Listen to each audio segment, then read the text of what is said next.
तारीख पर तारीख, तारीख पर तारीख। सुप्रीम कोर्ट ने जो अभी हाल में कहा वो अपने स्क्रीन पर देखी, अतुल का अस्थि रही गटर में बहाना पड़ा।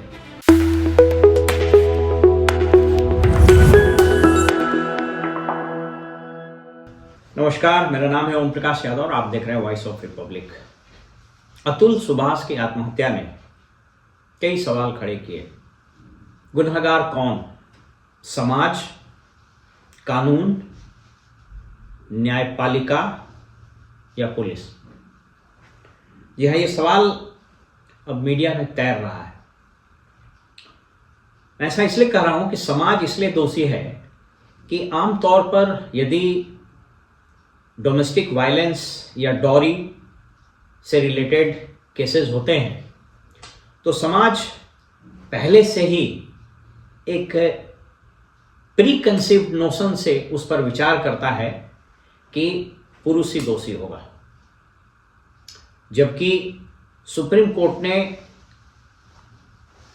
2 दिन पहले भी कहा है कि इस तरह के मामले अक्सर फ्रिवोलस और फेक होते हैं और अनावश्यक रूप से दूसरे को फंसाने के लिए किए जाते हैं।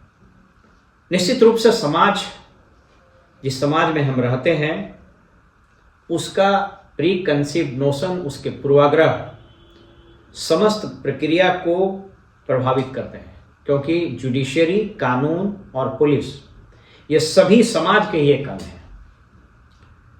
दूसरी बात आती है कि क्या इसके लिए जुडिशरी भी दोषी है? बिल्कुल। और इसके 2 बड़े महत्वपूर्ण सवाल हैं। पहला कि फैमिली केसेस में, फैमिली कोर्ट में जो केसेस चलते हैं उसमें, और ये मैं अपने कन्विक्शन के साथ इसलिए बता रहा हूं कि हमारे परिवार में भी एक मामला, हमारे एक रिलेटिव का, खास रिलेटिव का ऐसा मामला चल रहा है और ये लगभग 8-9 वर्षों से उत्तर प्रदेश में चल रहा है। न तो बहस हो पाती है, आर्गुमेंट हो पाता है, न फैसला हो पाता है, तारीख पर तारीख, तारीख पर तारीख। और लड़का पक्ष आर्थिक, मानसिक, शारीरिक रूप से प्रताड़ित होता रहता है और साथ में उसका परिवार भी, जैसा इस केस में हुआ। अब आप सोच करके देखिए, इस अतुल सुभाष की आत्महत्या ने इसके पूरे परिवार, माता, पिता, मां का और पिता का तो बयान सुनकर हृदय दहल जाता है। प्रश्न ये उठता है कि कानून ये कहता है कि जो घटना जहां हुई, मामला वहीं जाना चाहिए था। अब चूंकि इस केस में ये दोनों पति पत्नी बेंगलोर में रहते थे, बाद में लौट करके यहां आए। अगर कथित रूप से वायलेंस भी हुआ, अकरेंस भी हुआ, तो ये तो बेंगलोर में हुआ था। तो ये जौनपुर की अदालत में क्यों हुआ? वहां कैसे ये मुकदमा दर्ज हुआ और ये कोर्ट इसको कैसे संज्ञान लिया?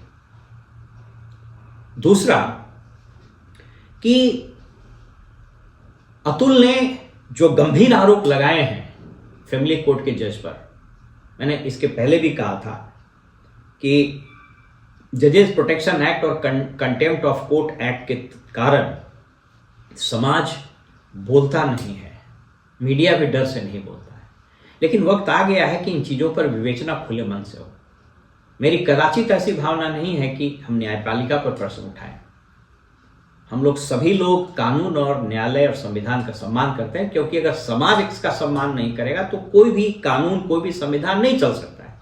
अगर आज देश की तमाम जनता अचानक उठ के खड़ी हो जाए कि हम इस संविधान को नहीं मानते हैं, तो संविधान का कोई मतलब नहीं रह जाएगा। और इस तरह के वाकयात जब होते हैं तो विश्वास कहीं ना कहीं कमजोर होता है। जो गंभीर आरोप लगाए हैं, नियम यह कहता है कि उस कंसर्न जुडिशियल ऑफिसर को, और हाईकोर्ट को पावर है, तत्काल निलंबित किया जाना चाहिए। निलंबन का एक सिंपल इंग्रेडिएंट होता है। निलंबन इसलिए किया जाता है कि वह जो पदाधिकारी या जो कर्मी निलंबित हो रहा है, अगर उसको निलंबित नहीं किया जाएगा तो वो गवाहों से और दस्तावेजों से छेड़छाड़ कर सकता है। अब आप सोच लीजिए, इस फैमिली कोर्ट के जज पर जो आरोप लगे हैं, अगर उनको निलंबित नहीं किया गया तो इतने दिनों में उस केस से संबंधित जो अभिलेख होगा उसमें छेड़छाड़ की पूरी संभावना है। पब्लिक डोमेन में यह भी बात नहीं आई है कि हाईकोर्ट ने इस पर संज्ञान लिया है या नहीं। समाज की ये जरूर अपेक्षा है कि इस पर हाईकोर्ट को एकदम एग्जेम्पलरी पनिशमेंट इंपोज करना चाहिए और ये तारीख पर तारीख का सिलसिला खत्म होना चाहिए।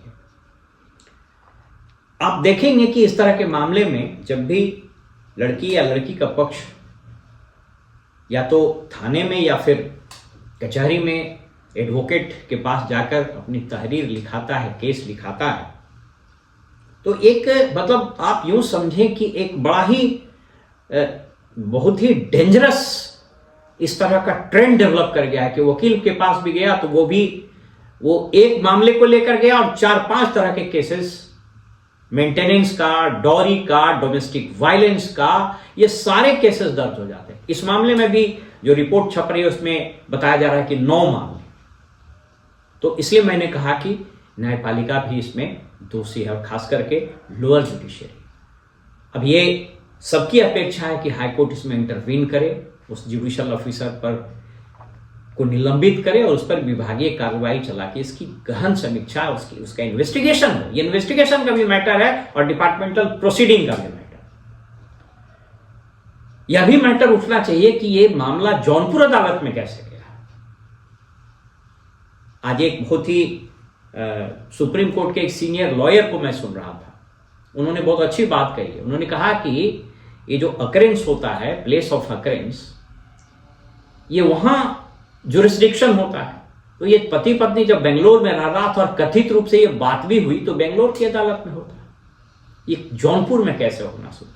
अभी भी जो केसेस चल रहे हैं 498A और अदर केसेस चल रहे हैं, मुझे लगता है कि हाईकोर्ट को इसमें इंटरवेन करके इस केस को ट्रांसफर करना चाहिए बेंगलोर में, क्योंकि जौनपुर में इस केस के चलने का कोई मतलब नहीं था। तो मैंने कहा कि समाज, न्यायपालिका, कानून, मैंने कहा कानून भी दोषी। कैसे दोषी? आप देखिए, एक कानून में एक बेसिक प्रिंसिपल है कि आरोप लगाने वाले पर ही बर्डन ऑफ प्रूफ रहता है, यानी जिसने आरोप लगाया, जिसने केस किया, उसको यह साबित करना होता है कि अपराध हुआ है।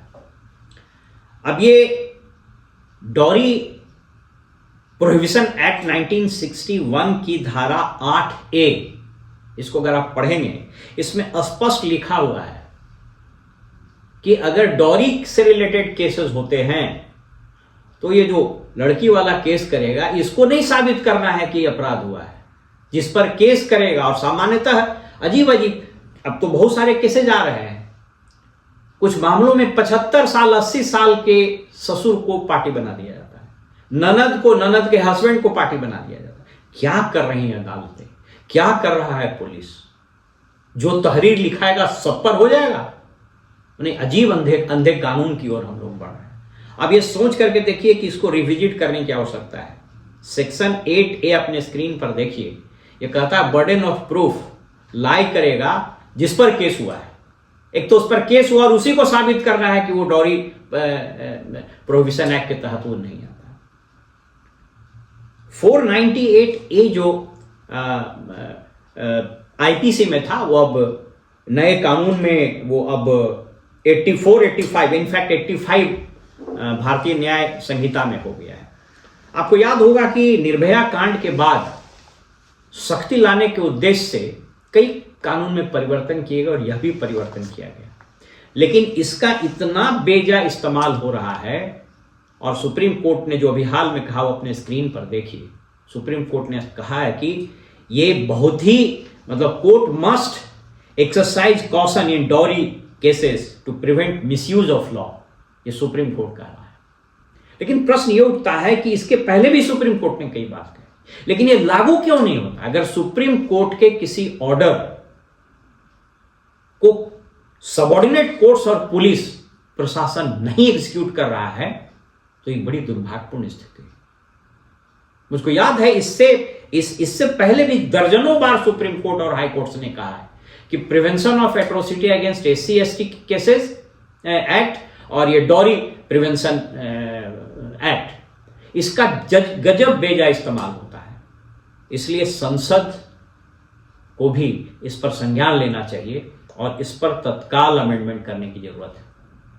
फिलहाल दो चीज जरूर हो, उस एक्यूज यानी सुभाष अतुल के ससुराल पक्ष जिस पर सुभाष अतुल के भाई ने एफआईआर करा है उसकी तुरंत गिरफ्तारी हो, समरी ट्रायल हो और इसको कठोर सजा मिले और उस लड़की को, निकिता सिंघानिया को, उनकी पत्नी को कठोर सजा मिले ताकि समाज में एक मैसेज जाए। और नंबर 2, इस केस को जौनपुर कोर्ट से ट्रांसफर कर बेंगलोर या फिर समस्तीपुर ले जाया जाना चाहिए।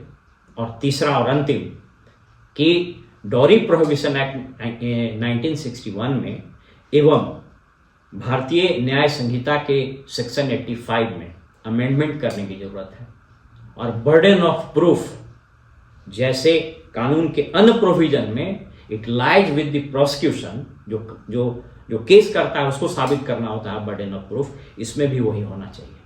अन्यथा जिस तरीके से ये खेल हो रहा है, और यह एकाकी घटना नहीं है, डर इस बात का है कि जिस तरीके से जौनपुर में भी कुछ लोगों ने या फिर अदालत के कुछ और पक्षकारों ने जिस तरीके से बयान देना और सब चीज करना शुरू किया है, कहीं ऐसा न हो कि अतुल का अस्थि उसकी इच्छा के अनुसार जौनपुर अदालत के पास बह रही गटर में बहाना पड़े। और अगर ऐसा हुआ तो यह कानून, समाज, देश और न्यायपालिका के लिए बहुत ही अशुभ होगा। फिलहाल हमें इजाजत दीजिए और आप देखते रहिए वॉइस ऑफ रिपब्लिक।